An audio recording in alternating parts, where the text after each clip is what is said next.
E se eu te dissesse que a decisão de comprar sua casa própria pode te custar 10, 15 ou até 20 anos de liberdade financeira? Enquanto você está pagando parcelas de financiamento por 30 anos, investidores que fizeram escolhas diferentes já alcançaram sua independência financeira morando de aluguel. Eu sei que isso vai contra tudo que seus pais, seus avós e toda a sociedade te ensinaram, mas nos próximos minutos vou te mostrar com números reais, exemplos concretos e a filosofia dos maiores investidores do mundo porque a casa própria pode ser a pior decisão financeira da sua vida. E atenção, isso não é achismo, é matemática pura. Antes de você clicar para sair deste vídeo pensando que eu sou maluco, deixa eu te fazer uma pergunta honesta. Você já parou para calcular quanto dinheiro você vai deixar de ganhar ao comprar uma casa própria? Não estou falando do valor da parcela, estou falando do custo de oportunidade, porque é exatamente isso que 95% das pessoas não fazem, elas seguem o script social sem questionar.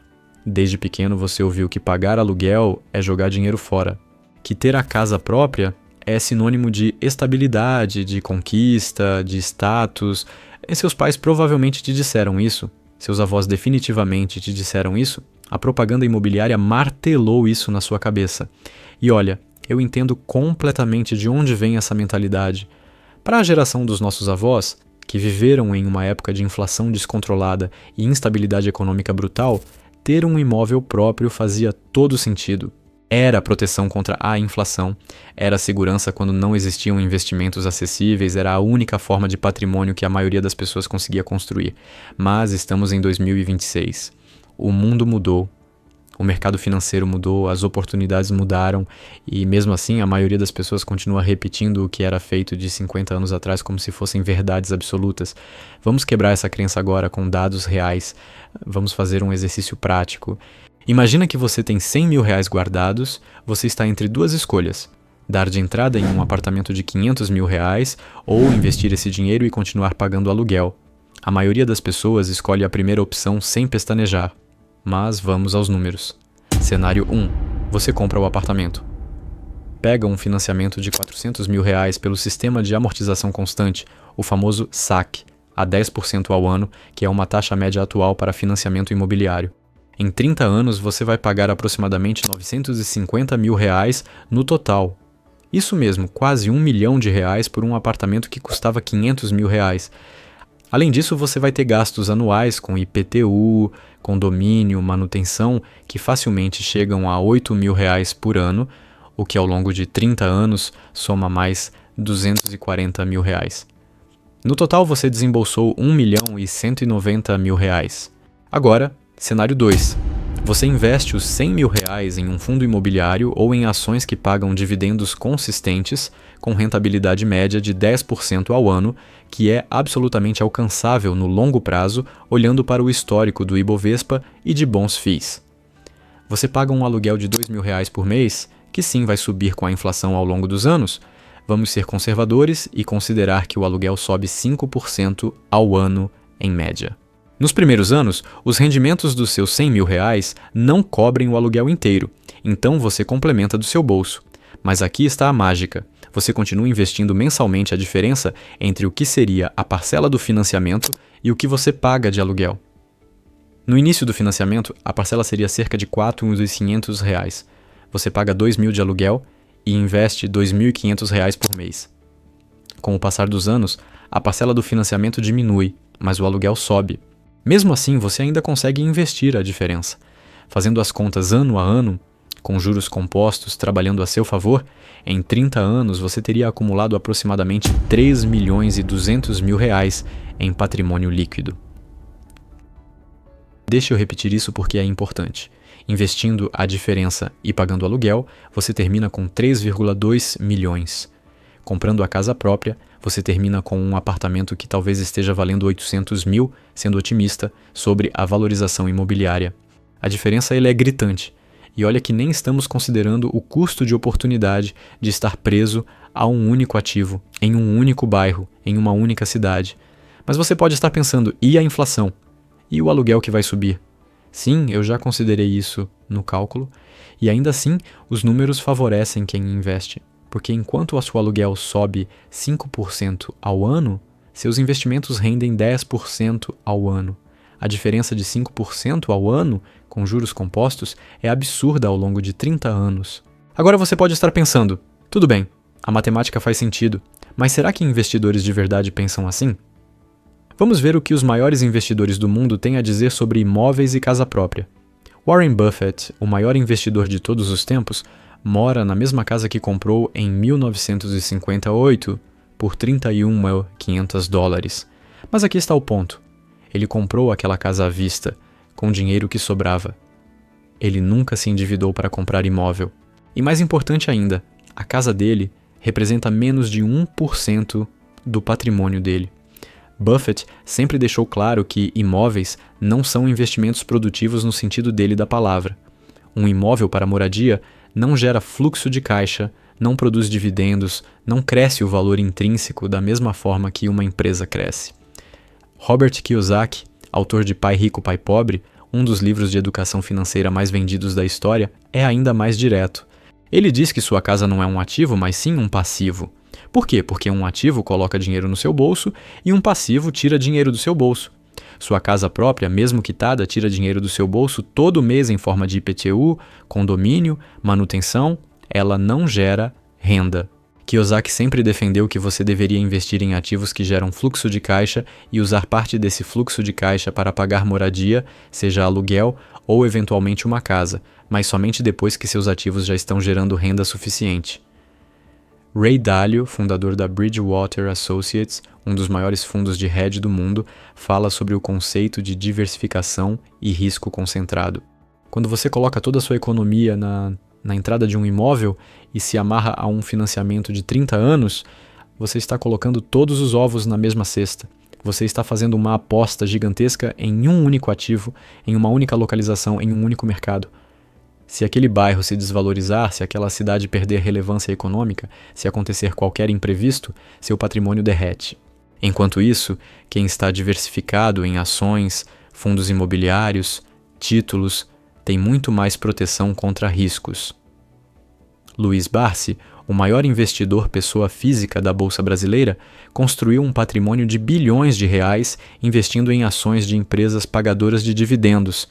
Ele sempre foi transparente sobre sua estratégia: viver de renda passiva. E como você consegue renda passiva? Investindo em ativos que produzem fluxo de caixa constante. Barsi morou de aluguel por décadas enquanto construía seu portfólio. Só comprou imóveis quando já tinha renda passiva mais do que suficiente para pagar por eles, sem comprometer sua liberdade financeira. O padrão aqui é claro: nenhum desses grandes investidores colocou a casa própria como prioridade financeira. Todos priorizaram construir ativos geradores de renda primeiro. A casa própria, quando veio, foi uma consequência da riqueza, não o caminho para a riqueza. Mas os números que eu te mostrei antes ainda são otimistas porque não consideram todos os custos ocultos de ter uma casa própria. Vamos falar sobre eles agora porque são esses detalhes que fazem a diferença entre liberdade financeira e ficar preso em uma corrida sem fim. Primeiro, mobilidade profissional. Quando você tem uma casa própria, você está geograficamente preso. Apareceu uma oportunidade de emprego incrível em outra cidade? Uma promoção que exige mudança? Um negócio em outro estado? Você vai pensar 2, 3, 10 vezes antes de aceitar, porque vender um imóvel é um processo demorado, caro e incerto.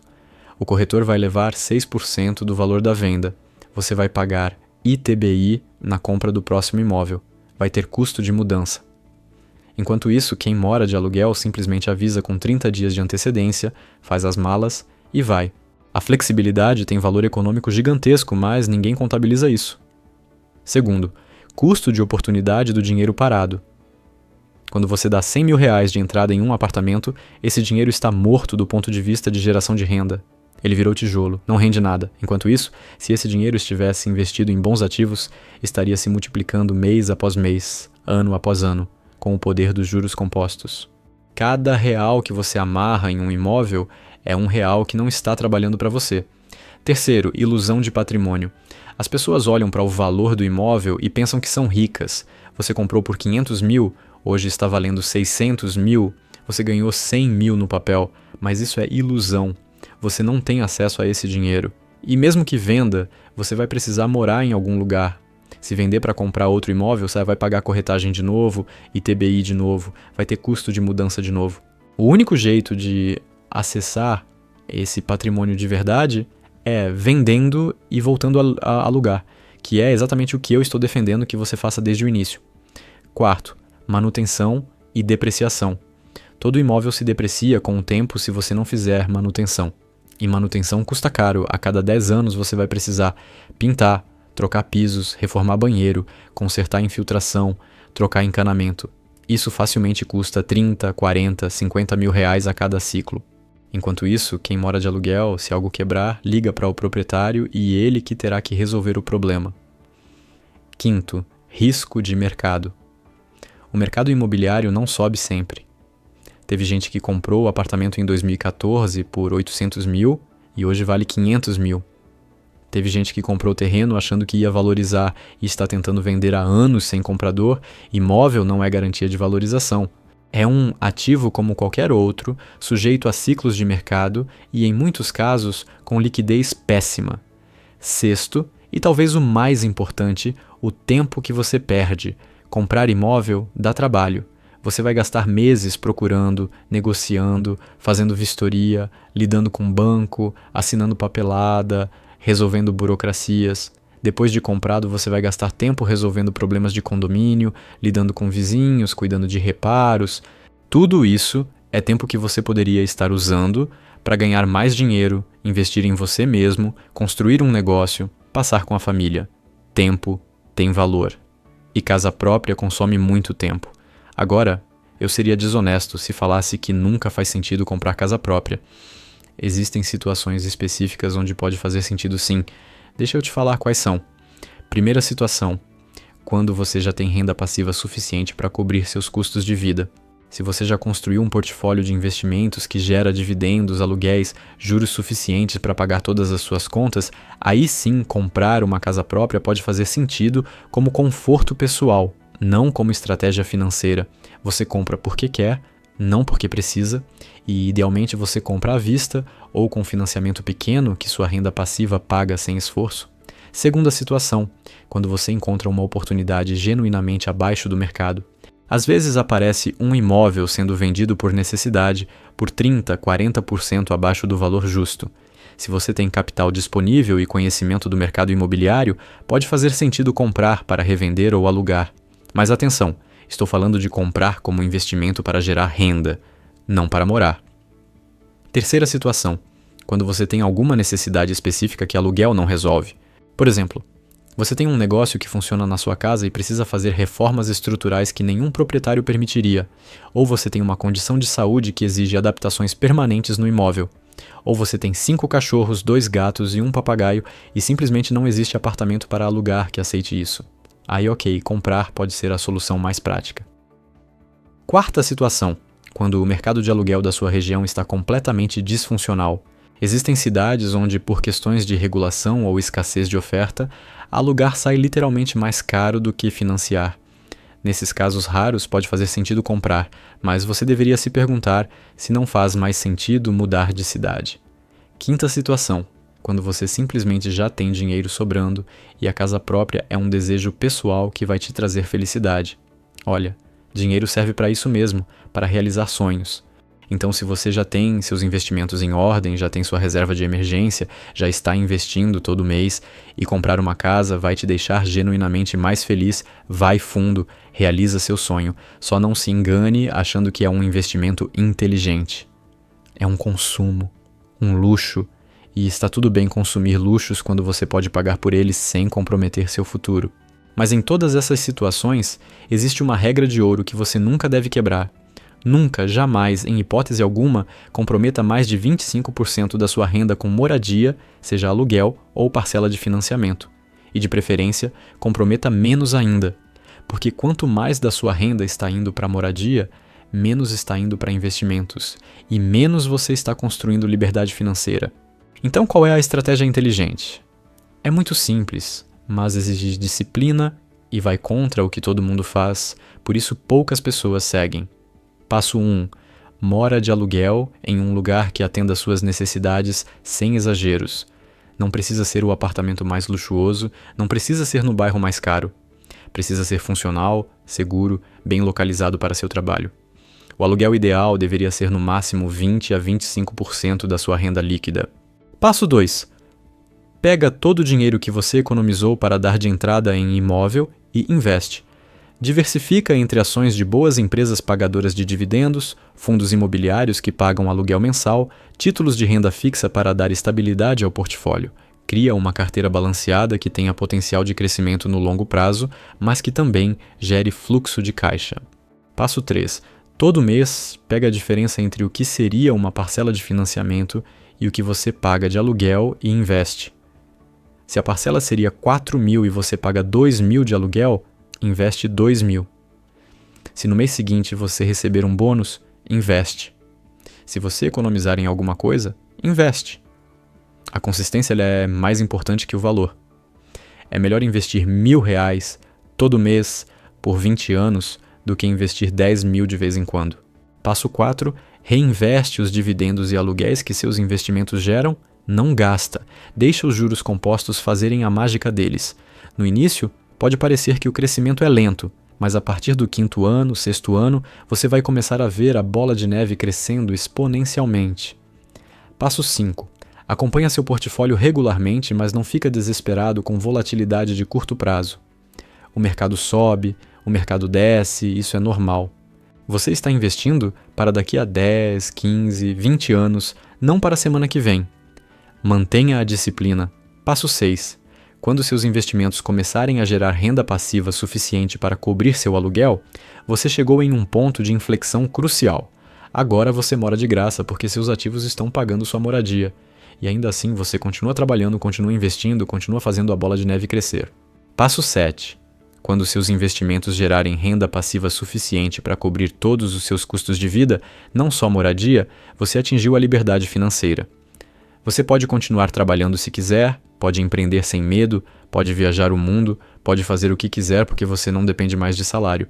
E nesse ponto, se você quiser comprar uma casa própria, compra ela à vista com uma parcela pequena dos seus investimentos, sem comprometer sua liberdade. Essa estratégia funciona. Não é teoria, é prática. Existem milhares de pessoas que fizeram exatamente isso e hoje vivem de renda. E a maioria delas começou ganhando salário normal, não eram ricas, não herdaram fortuna, simplesmente tiveram disciplina e fizeram escolhas inteligentes. Então vamos recapitular. Casa própria não é necessariamente o sonho que te venderam. Matematicamente, na maioria dos casos, você fica mais rico alugando e investindo a diferença do que comprando imóvel financiado. Os maiores investidores do mundo pensam dessa forma. Os custos ocultos de ter casa própria são enormes e ninguém fala sobre eles. Existem situações específicas onde comprar faz sentido, mas são a exceção, não a regra. E existe uma estratégia clara, testada, comprovada para construir liberdade financeira morando de aluguel e investindo consistentemente. E agora, eu sei que depois de assistir este vídeo você pode estar sentindo uma certa resistência interna. É normal.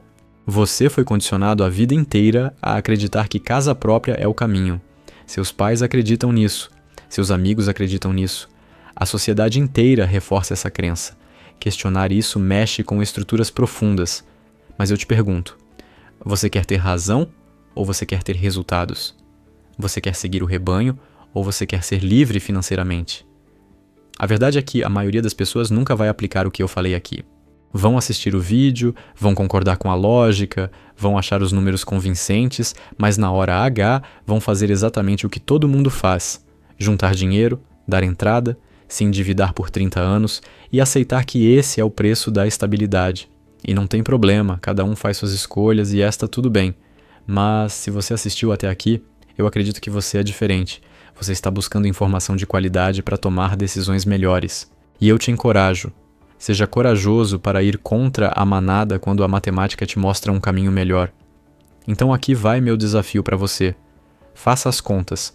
Pega uma planilha. Coloca os valores reais da sua situação, calcula quanto você pagaria de financiamento versus quanto você paga de aluguel, projeta os investimentos ao longo de 20, 30 anos com rentabilidade conservadora de 10% ao ano e veja os números com seus próprios olhos. Não acredita em mim, acredita na matemática. E depois que você fizer isso, tome sua decisão baseada em dados, não em emoção ou pressão social. E se você decidir seguir o caminho de alugar e investir, comece hoje. Não espera o momento perfeito, não espera juntar mais dinheiro, não espera o mercado estar melhor. Quanto mais cedo você começar, mais tempo os juros compostos têm para trabalhar a seu favor. Mesmo que seja com 100, 200 ou 300 reais por mês, comece. A consistência ao longo do tempo vale mais do que grandes aportes esporádicos. Deixa aqui nos comentários, você concorda com essa visão? Ou acha que casa própria ainda é o melhor caminho? Eu quero saber sua opinião, quero saber seus argumentos, quero saber se tem algum ponto que eu não considerei. Vamos ter uma discussão honesta e respeitosa sobre isso, porque esse é um tema que impacta a vida financeira de milhões de brasileiros. E se este vídeo te fez pensar diferente, se te mostrou uma perspectiva nova, compartilha com pessoas que você se importa ou que estão na dúvida entre comprar ou alugar um imóvel. Porque educação financeira é a ferramenta mais poderosa que existe para transformar vidas, e quanto mais pessoas tiverem acesso à informação de qualidade, melhor vai ser nossa sociedade como um todo, e isso que eu acredito. Nos vemos no próximo vídeo, onde vou falar sobre como construir um portfólio de investimentos do zero, mesmo ganhando um salário mínimo. Até lá, foca nos estudos, invista com consistência. E lembre-se, liberdade financeira não é sorte, é escolha. Obrigado por assistir.